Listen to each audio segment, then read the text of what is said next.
Deməli, mənə həm canlılarda, həm də kommentlərdə çoxları Vəhabi deyirlər, Vəhabi yazırlar. Və buradan hüquqşünaslara və məni tanıyan vəkillərə səslənirəm və yaxud da ümumiyyətlə hüquqdan anlayışı olan şəxslərə. Mənim sualıma cavab verin. Ümumiyyətlə adama Vəhabi deyəndə o adamı, qarşı tərəfi yəni məhkəməyə vermək olarmı?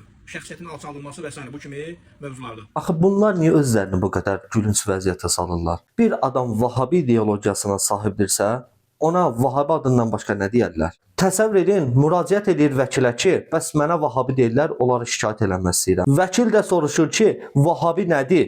O da deyir ki, Vəhabi Muhammed bin Abdülvəhabın arxasınca gedənlər, onun yaydığı ideologiyanı mənimsəyənlər, Allahın əli, ayağı, budu var deyənlər, Allah dostlarına, övliyalara, peyğəmbərə, imamlara təvəssül edənləri müşrik bilənlərə, bir sözlə özündən başqa heç kimi bəyənməyənlərə deyilir. Vəkil soruşur ki, bəs sən hansı əqidəyə sahibsən? O da deyir ki, mən də Allahın əlinin, ayağının, budunun olduğuna inanıram. Mən də peyğəmbəri ziyarət edənlərə, Allah dostlarını ziyarət edib onlara təvəssül edənləri müşrik bilirəm. Mən də Muhammed bin Abdülvəhabın tərəfdarıyam. Onun gətirdiyi ideologiyanı mənimsəmişəm. Burada həmin vəkil əgər pul qazanmağı fikirləşməsə belə deyər: sən nə Vəhabisən ki? Qardaş, bir adam Vəhabi ideologiyasına sahibdirsə, ona nə deməliyik? Şiə deməliyik, Şiəni müşrik bilir. Sünni deməliyik, Sünnini müşrik bilir. Buna nə deməliyik Vəhabidən başqa? Ümumiyyətlə Vəhabi alimləri əsrlərlə çalışırlar ki, bu Vəhabi kəlməsini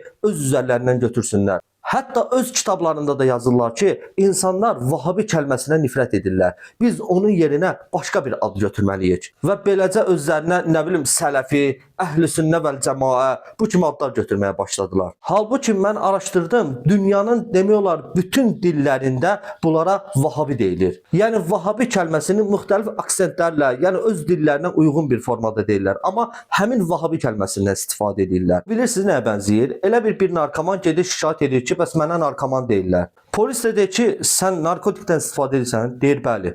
Deyir, narkomana da narkoman deyirlər da. Narkotikdən istifadə edənə narkoman deyirlər. Əziz Vəhabilər, əgər istəyirsinizsə sizə Vəhabi deyilməsin, bunun bir dənə yolu var. Vəhabi ideologiyasından əl çəkin. Nə qədər ki Vəhabi ideologiyasında qalasınız, sizə Vəhabi deyiləcək. Və buna görə də narahat olmağın mənası yoxdur.